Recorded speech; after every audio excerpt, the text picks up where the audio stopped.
승무원들을 거칠게 밀치더니 멱살까지 잡는 승객, 결국 포승줄까지 동원해서 승객을 제압하게 됩니다.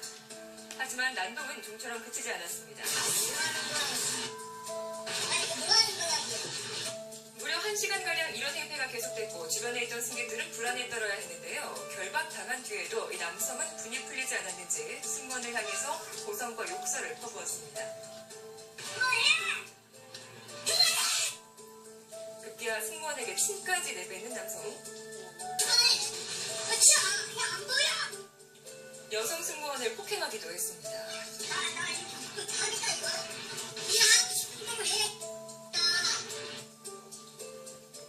당시 이 상황을 좀 돕기도 하고 SNS에 올린 것이 아까 말했던 리차드 막스였는데, 사실 국내 항공사 중에서도 서비스에서는 참 인정받는 항공사인데 그 리차드 막스 눈에 비친 저 대응 능력은 좀 미숙해 보였던 모양이죠. 그렇죠. 어떻게 보면 그 지나친 그 서비스 중심주의가 아니었느냐, 과친절이 아니겠는가 하는 것이 국제적 기준을 볼 수 있을 것 같아요. 네. 왜냐하면 그 9.11 테러 이후에 항공 안전이 그무보다 중요한 국가 그 안보 그 사항인데, 대한항공은 어찌된 그 이유인지 너무 서비스 중심적으로만 나갔다. 바꿔 얘기하면 이제 그 승무원 자체가 빠른 시간 안에 제압을 해야 되는데, 도대체 그 어떻게 해야 될지를 모르고 마치 그 고객 서비스 전환을 받는 것처럼 이렇게 유연하지만 너무 나약한 모습을 보이는 것이 리차드 막스의 기준에서는 무엇인가 준비가 안 되어 있고 훈련도 안 된 것이 아닌가 이렇게 판단한 것 같고요. 네. 여러 가지 그 자료 화면에서 그 나온 바와 같이 테이저 건의 사용 자체도 사실은 제대로 장전이 안 되어 있었다. 이런 지적도 분명히 있는 것 같고, 네. 포승줄도 사실은 이제 꼼꼼하게 묶여져야 되는데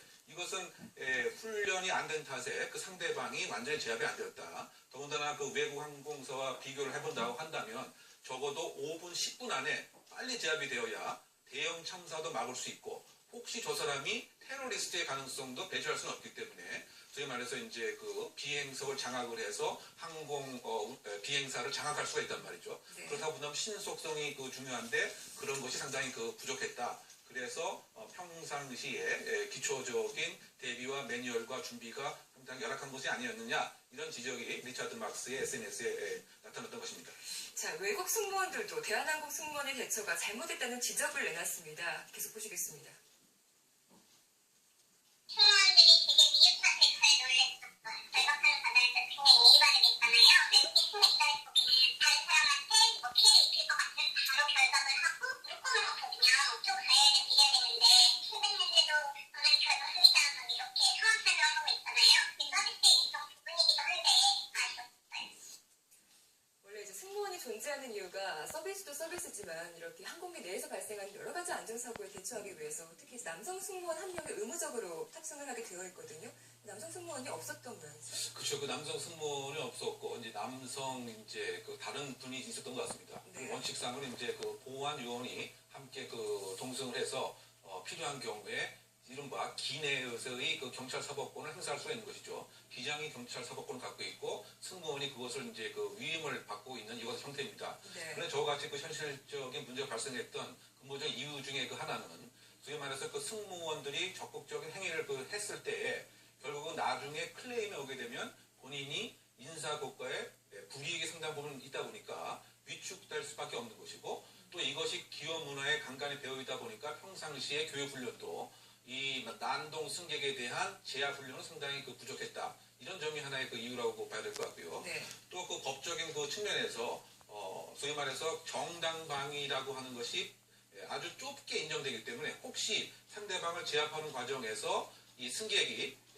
아주 심하게 혹시 다치거나 이런 경우에 형사적 책임도 상당히 부담되기 때문에 그야말로 그냥 서비스 주문하는 것처럼 내가 손에 상처가 났습니다. 이렇게 다 녹음하지 않았습니까? 그러니까 결국은 너무 위축되어 있는 그 서비스 중심적 모습이 하나의 이유라고 봐야 될 것 같고요. 네. 또 근본적으로 본다고 한다면 서비스를 하고 있는 승무원들이 보안적 역할을 하는 데는 한계가 있을 수밖에 없죠. 그러다 보니까 사실 원칙적으로 보면 경비업을 전문으로 하는 사람이라든가 청원 경찰을 함께 동승하는 것을 이제 원칙으로 해야 되는데, 그러기에는 아마 그 항공회사에서 여러 가지 그 비용적 부담이 있기 때문에 승무원이 보안 요원 역할도 함께 겸하는 것을 하다 보니까 사실은 딜레마적 상황, 전문성에 있어서의 서로 간의 상충, 이것 때문에 난동 승객이 제대로 제압되지 않는 상황이 아닌가 보입니다. 임씨 같은 경우에는 이번 군인 난동이 처음이 아니라고 하는데 가중처벌 되나요? 지금 그 9월에 그 베트남에서 비슷한 상황으로 베트남 법원에 의해서 200불의 선고를 받은 것 같습니다. 네. 그래서 어쨌든 간에 이제 국내에서 그와 같은 범죄 성향을 반영을 해서 이번도 상당히 반복될 상습성의 그 가능성이 있다고 하는 점에서는 양형에 있어서 가중 요소로 작용할 가능성이 크지 않나 생각됩니다. 네. 고객을 소중히 여기는 것도 참 중요하긴 한데 이런 안전사고에 대처하는 방법이 조금 아쉬웠습니다. 해외에서 이런 같은 사건이 발생했다면 어떻게 처벌을 받았을지도 궁금하고요.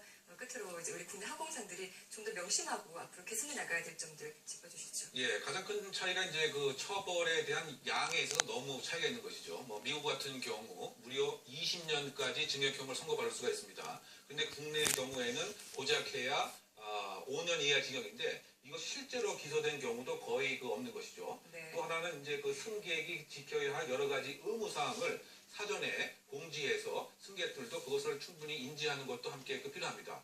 그리고 그 보안 요원이 무엇인가 더 전문화돼서 승객에 대한 서비스는 승무원이 하고 네. 보안 요원은 보안 요원의 역할을 전문화하는 전문적 영역 확보, 이것이 여러 가지 발생할 수 있는 항공 안전의 대비책이 아닌가 생각됩니다. 잘 들었습니다. 건국대 경찰학과 이용혁 교수였습니다. 고맙습니다.